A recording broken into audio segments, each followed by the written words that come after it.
بسم اللہ الرحمن الرحیم۔ السلام علیکم۔ کہانی کی دنیا کو سننے والے ہمارے دوستوں کو خوش آمدید۔ تو میں آج آپ لوگوں کے لیے ایک بہت ہی خوفناک اور سچی کہانی لائی ہوں۔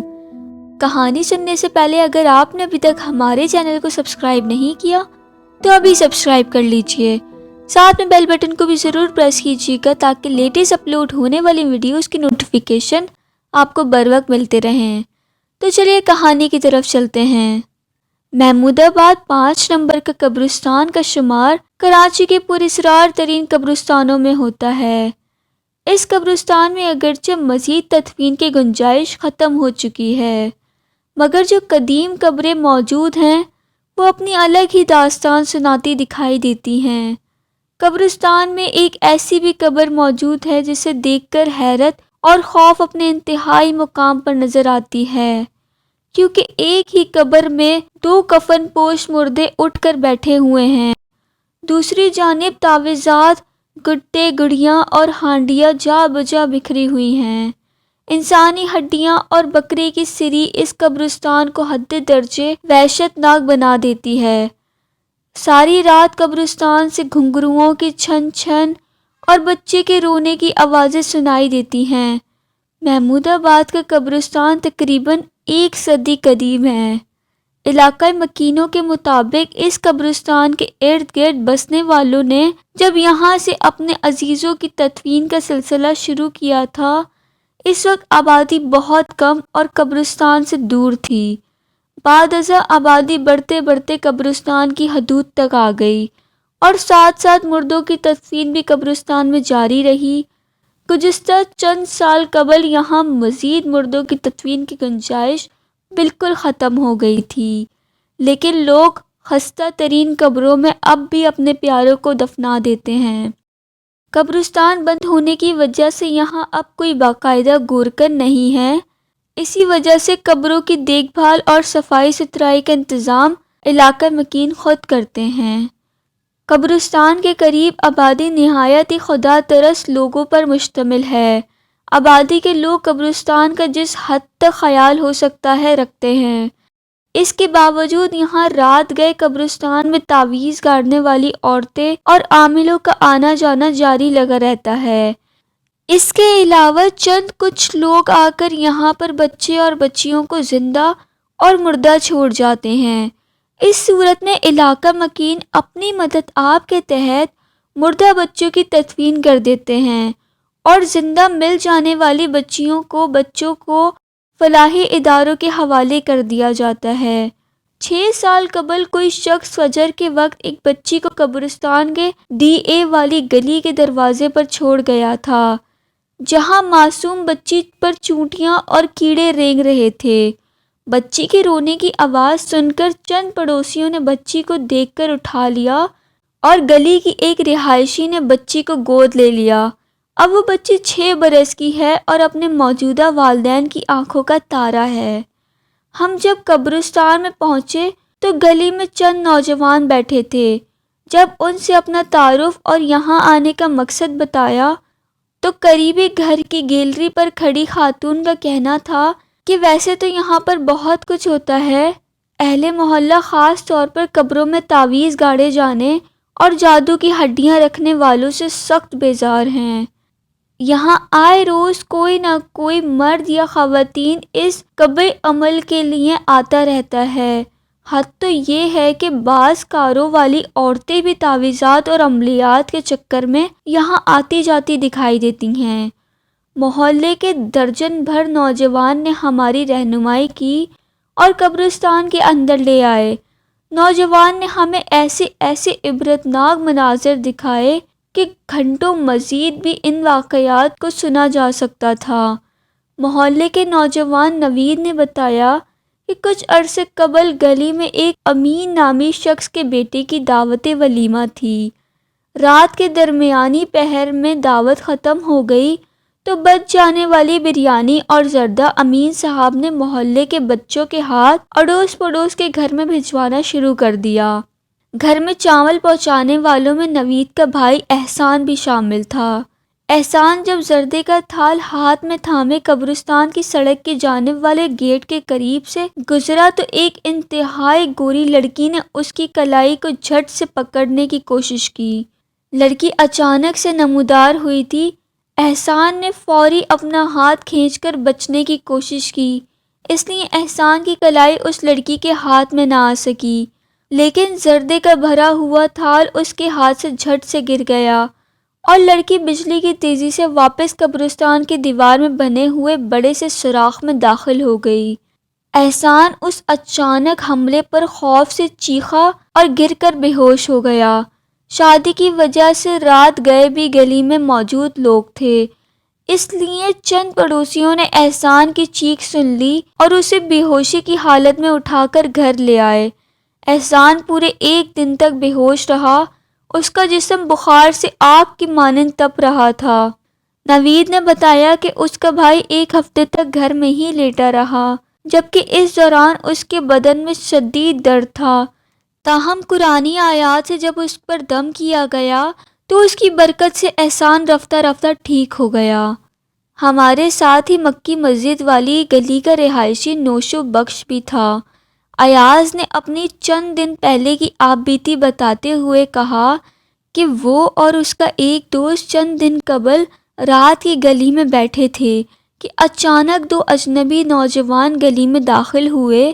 رات کافی گزر چکی تھی، اس لیے ہمیں لگا کہ کوئی ڈکیت نہ ہو، لہٰذا ان کی نظروں سے بچنے کے لیے ہم گلی والے گیٹ سے قبرستان کے اندر جا کر ایک قبر میں چھپ گئے۔ ابھی ہمیں بیٹھے ہوئے چند منٹ ہی ہوئے تھے کہ ہماری کمر پر لاتیں پڑنے لگیں۔ ہم نے مڑ کر دیکھا تو وہاں کوئی نہیں تھا، لیکن ہمیں لگاتار کوئی لاتیں مار رہا تھا۔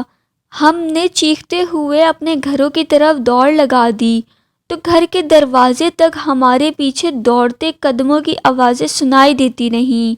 اس کے بعد ہم نے رات کے قبرستان کے پاس جانے سے توبہ کر لی۔ محمود آباد کے رہائشی شہزاد سے بھی ہماری ملاقات ہوئی۔ کچھ عرصے قبل کی بات ہے کہ اعظم بستی میں مجھے جانا پڑا۔ اس دن زلزلے کے جھٹکے آئے تھے اور اس سے ماموں کے گھر کی چھت بھی گر گئی تھی۔ ہم سب اسے ٹھیک کرنے میں مصروف تھے تو رات کے 2:30 بجے فرصت ملی۔ جب میں نے گھر آنا چاہا تو ماموں نے کہا رات بہت ہو گئی ہے اور تم اکیلے بھی ہو، رات یہیں ٹھہر جاؤ، صبح چلے جانا۔ اس پر میں نے کہا کہ گھر والوں نے گھر کا دروازہ اندر سے لاک نہیں کیا ہوگا، خدا نخواستہ کسی چور یا ڈکیت کی نظر پڑ گئی تو بڑا نقصان ہو جائے گا، اس لیے میرا جانا ضروری ہے۔ یہ بات سن کر ماموں مان گئے اور یوں میں رات کے 3 بجے اعظم بستی سے اپنے گھر محمود آباد کی طرف چل پڑا۔ میں گھر کی طرف مین روڈ سے پیدل جا رہا تھا کہ جب محمود آباد 5 نمبر والے قبرستان کے چوک سے گزرنے لگا تو ایک بلی میرے برابر میں آ کر چلنے لگی۔ چند قدم ساتھ چلنے کے بعد وہ چھوٹی سی بلی میرے آگے آگے چلنے لگی۔ اس وقت میری حیرت کی انتہا نہ رہی جب بلی لمبی ہونے لگی اور لمبی ہوتے ہوتے اتنی لمبی ہو گئی کہ پچھلے پیر میرے قریب تھے اور اس کا منہ اگلی ٹانگیں 20 فٹ آگے تھے۔ رات کا وقت تھا اور میں گھر کے راستے پر بالکل درمیان میں تھا، اس لیے اب نہ آگے جا سکتا تھا نہ ماموں کے گھر واپس جانے کی ہمت تھی۔ ابھی میں وہاں سے دوڑ لگانے کی سوچ ہی رہا تھا کہ بلی اچانک قریب کی گلی میں مڑی اور غائب ہو گئی۔ میں نے یہ موقع غنیمت جانا اور تیز قدموں سے گھر کی طرف چل پڑا۔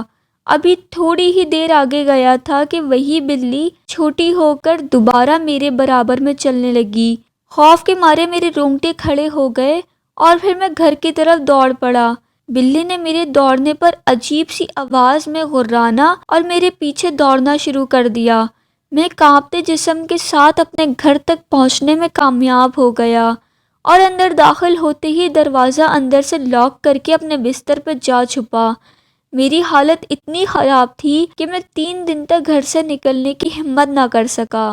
قبرستان کے ساتھ واقع گلی نمبر D15 کے رہائشی ایاز نے بتایا کہ اس کا گھر قبرستان کے بالکل ساتھ واقع ہے۔ گھر ذاتی ہے اور ارد گرد کئی مکانات ہیں جو کرائے پر سارا سال دستیاب رہتے ہیں۔ اس کی وجہ یہ ہے کہ قبرستان سے ملحقہ مکانات میں کوئی فیملی زیادہ عرصے تک رہ نہیں پائی۔ قبرستان سے عموماً رات کو گھنگروؤں کی آوازیں سنائی دیتی رہتی ہیں، خوفناک صدائیں گونجتی رہتی ہیں اور ایک چھوٹے بچے کی رونے کی آوازیں آتی ہیں۔ ہم دوستوں نے ایک رات بچے کے رونے کی آواز کا سراغ لگانے کی کوشش کی۔ وہ آواز قبرستان کے عین درمیان سے آتی ہے۔ رات کے وقت تو قبرستان میں داخل ہونے کی ہم لوگ میں ہمت نہ ہوئی۔ اس کے اگلے روز ہم دن کے وقت اندازے سے اس جگہ تک پہنچے تو وہاں ایک ہی جگہ پر 6-7 بچوں کے قریب میں قبر موجود تھی، جن میں سے کسی ایک میں سے رونے کی آوازیں آتی ہیں۔ ہماری رہنمائی کرنے والوں میں محلے کے کافی نوجوان تھے، جن میں نوید، جواد، ایاز، وشال، فہد اور نومی شامل تھے۔ نومی نے ہمیں ایک جگہ چٹائی پر ڈھکی ہوئی انسانی ہڈیاں دکھائیں۔ نومی نے بتایا کہ چند روز قبل اس نے صفائی کے دوران یہ ہڈیاں نکلی ہوئی پائی تھیں، جنہیں حفاظت کی غرض سے اس نے ڈھانپ دیا تھا۔ ہڈیوں کی ظاہری حالت بتا رہی تھی کہ وہ کسی قبر میں کفن سمیت نکالی گئی ہیں اور ایک گھرگھری سی شکل میں موجود جگہ پر منتقل کی گئی ہیں۔ قبرستان کے سروے کے دوران ہم نے حیرت انگیز مناظر دیکھے۔ قبرستان کے بیچوں بیچ سید محمد محسن نامی شخص کی قبر کھلی ہوئی تھی۔ اس کا اوپری حصہ گر کر قبر کے اندر جا پہنچا تھا۔ کھلی قبر کے اندر ایک نہیں دو کفن پوش مردے جڑ کر بیٹھے ہوئے انتہائی واضح دکھائی دیتے ہیں۔ اہل محلہ کا کہنا ہے کہ انہوں نے بھی یہ منظر پہلی مرتبہ دیکھا ہے۔ ایک ہی قبر میں 2 کفن پوش مردوں کا بیٹھا ہونا انتہائی حیرت انگیز منظر ہے۔ یہ ایک ایسا معمہ ہے، یا تو مرنے والے جانتے ہیں یا پھر رب کائنات کو اس کا علم ہے۔ اگر ایک مردہ ہوتا تو یہ کہا جا سکتا تھا کہ شاید مرنے والے کو کومے کی حالت میں مردہ سمجھ کر دفنا دیا گیا ہے اور وہ قبر میں ہوش میں آ کر جاں بحق ہو گیا، مگر اس کے ساتھ جڑ کر بیٹھے ہوئے کفن پوش اور دونوں کے چہروں کا کفن میں لپٹا ہونا معاملے کو انتہائی پراسرار بنا دیتا ہے۔ اس معمے کا جواب مرحوم کے اہل خانہ سے ملاقات کے بعد ملنا ممکن ہو پائے گا۔ تو کیسی لگی آپ کو آج کی میری یہ کہانی؟ کامنٹ سیکشن میں اپنی رائے کا اظہار ضرور کیجیے گا، اور آپ پر یا آپ کے کسی بھی عزیز پر کوئی بھی حقیقت پہ مبنی انٹرسٹنگ واقعہ پیش آیا ہے تو ڈسکرپشن میں دیے گئے ای میل میں رابطہ کر کے اپنا واقعہ مجھ سے ضرور شیئر کریں، تاکہ میں آپ لوگوں کے لیے ایسی ہی بہت سی انٹرسٹنگ ویڈیوز لا سکوں۔ تو پھر ملاقات ہوتی ہے ایک نئی ویڈیو میں، تب تک اپنا اور اپنے گھر والوں کا بہت سارا خیال رکھیں۔ فی امان اللہ، اللہ حافظ۔